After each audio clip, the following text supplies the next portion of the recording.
Welcome to Learn Kannada channel. Today I am going to teach you class 9 in that lesson number ಬೆಳಗು ಜಾವ.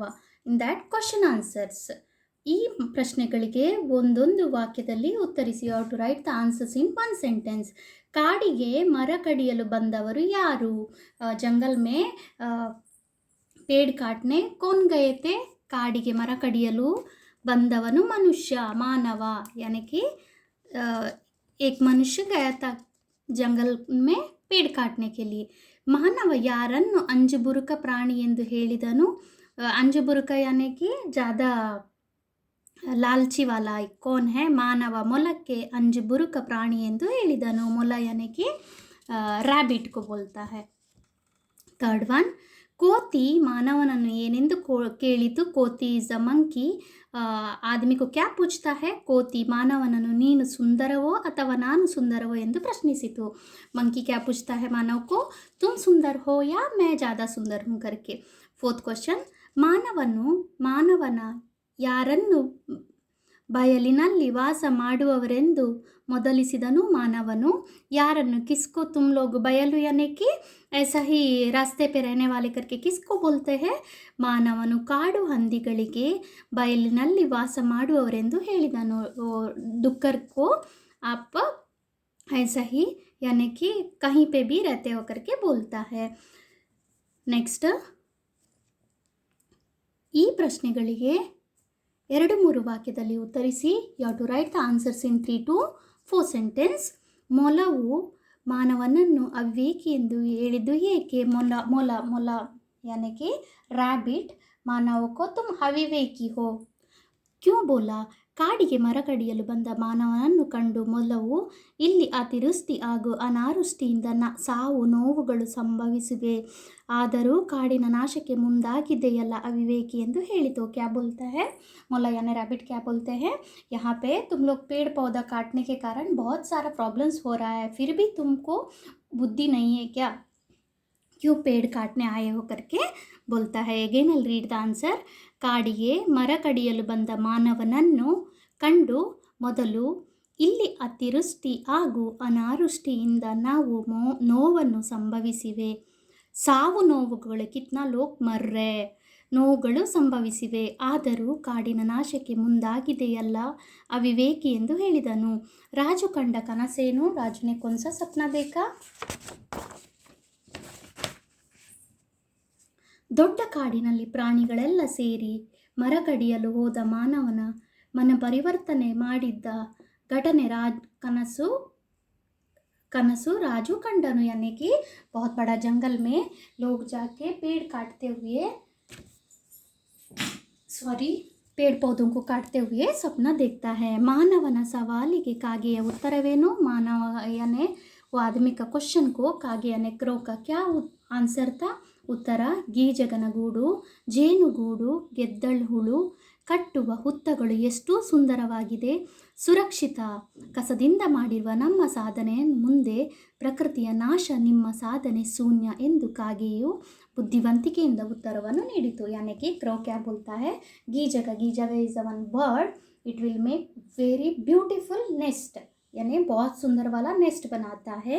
जेनुगूडू honey bee का छत, उसके बाद ಗೆದ್ದಲುಹುಳು वो ये सांप जहाँ जाके रहता है ना उसको. ये सारा चीज़ें हम लोग यानी कि प्राणी पक्षियों बनाते हैं. तुम लोग क्या बनाते हो? सारा जंगल को नाश करके उसका सामान यूज़ करके अपना घर बनाते हो. नॉर्मली प्रकृति का थिंग्स को यूज़ करके हम लोग जो घर बनाते हैं वो ग्रेट है या आप लोग ग्रेट हो करके वो पूछता है. ಈ ವಾಕ್ಯವನ್ನು ಯಾರು ಯಾರಿಗೆ ಹೇಳಿದರು? ಇಸ್ ವಾಕ್ಯಕ್ಕೋ ಕಿಸ್ನೆ ಕಿಸ್ಸೆ ಕಹಾ? ಸಾಲು ಮರದ ತಿಮ್ಮಕ್ಕನನ್ನು ನೋಡಿ ಕಲಿ. ಸಾಲು ಮರದ ತಿಮ್ಮಕ್ಕ ಉನ್ಕೋ ದೇಖ್ಕೆ ಸಿಕ್ಕೋ ಕರ್ಕೆ. ಈ ಮಾತನ್ನು ಮರವು ಮಾನವನಿಗೆ ಹೇಳಿತು. ಪೇಡ್ ಮಾನವಕೋ ಬೋಲ್ತಾ ಹೈ. ಮರವು ಮಾನವನಿಗೆ ಬುದ್ಧಿವಾದ ಹೇಳುತ್ತಾ, ಏ ಮಾನವ, ನೀನು ಏನೇ ಮಾಡಿದರೂ ಅಥವಾ ಮುಂದೆ ಮಾಡಿದರೂ ಅದು ಈ ಪ್ರಕೃತಿಯ ಪ್ರಭಾವದಿಂದ, ಪ್ರಕೃತಿಯ ಅಂಗವಾಗಿ ಕಾಡಿನ ನಾಶದಿಂದ ನಿನ್ನ ಸಂತತಿ ನಾಶವೆಂಬುದು ಮೊದಲು ಅರಿತುಕೋ. यानी कि इतना ही सफिशिएंट है, आगे पूरा लिखने की ज़रूरत नहीं है. किसने किससे कहा? पेड़ मानव से बोलता है, ए मानवा, यानी कि ए मानव, तुम्हारे वजह से तुम्हारा आगे का जो बच्चे लोग हैं, तुम लोग पेड़ वेड़ काट के सारे जंगल को हटा देते हो, तो उसके कारण तुम्हारा जो आगे का बच्चों का जो भविष्य है उसमें इफ़ेक्ट हो सकता है करके पेड़ बोलता है. प्राणी, ನಾವು ಪ್ರಾಣಿಗಳಿಂದ ಕಲಿಯುವುದು ಬಹಳಷ್ಟಿದೆ. ಪ್ರಾಣಿಯೋं से सीखना बहुत है. किसने कहा? ಈ ಮೇಲಿನ ಮಾತನ್ನು ರಾಜುವಿನ ಅಮ್ಮ ರಾಜುವಿಗೆ ಹೇಳಿದನು. ರಾಜುಕ್ಕೆ ಮದರ್ನೆ ರಾಜುಕೋ ಬೋಲ್ತಿ ಹೇ. ಬೆಳಗಾಗಿದ್ದು ರಾಜು ತನಗೆ ರಾತ್ರಿ ನಿದ್ದೆಯಲ್ಲಿ ಬಿದ್ದ ಕನಸಿನ ವಿಚಾರ, ಕಾಡಿನ ಕಥೆಯ ಬಗ್ಗೆ ಹೇಳುತ್ತಾ, ದೊಡ್ಡ ಕಾಡಿನ ಪ್ರಾಣಿಗಳೆಲ್ಲ ಸೇರಿ ಮರ ಕಡಿಯಲು ಹೋದ ಮನುಷ್ಯನ ಮರ ಪರಿವರ್ತನೆ ಮಾಡಿದುದನ್ನು ಹೇಳುತ್ತಾನೆ. ಓಕೆ, ಆ ರಾಜು का मम्मी ने राजू से बताता है. कब बताता है? राजू जब रात में उसको सपना पड़ा था तो वो अपना मम्मी के साथ शेयर करता है. उस वक्त राजू की मम्मी ने बताती है.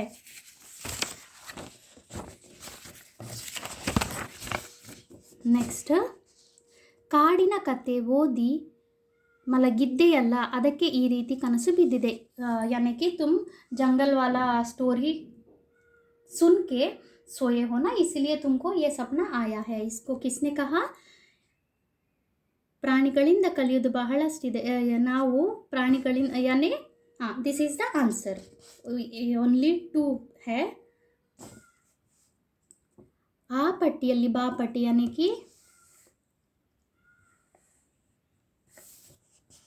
ಹೊಂದಿಸಿ ಬರೆಯಿರಿ. ಕೋಗಿಲೆ ಇಂಪಾದ ಧ್ವನಿ, ಜಿಂಕೆ ಸುಂದರವಾದ ಕಣ್ಣು, ನವಿಲು ಆಕರ್ಷಕ ನಡತೆ. ಕೋಗಿಲೆ कोयल यानी कि उसका वॉइस स्वीट है. जिंके यानी कि डीर, उसका आइस बहुत सुंदर है. नविलु आकर्षक नडिगे. नविलु यानी वो चलना उसका बहुत सुंदर रहता है. विरुद्धार्थक पद, विलोम शब्द. अंजुबुरुक धैर्यवंत. अंजुबुरुक यानी कि डरपुक, धैर्यवंत. ಮೊದಲು ಕೊನೆ, फर्स्ट एंड लास्ट. उಳಿವು अಳಿವು, बचाओ. अतिवृष्टि अनावृष्टि. जिन्होंने भी अभी तक मेरा चैनल सब्सक्राइब नहीं किया है, please subscribe my channel. Thank you.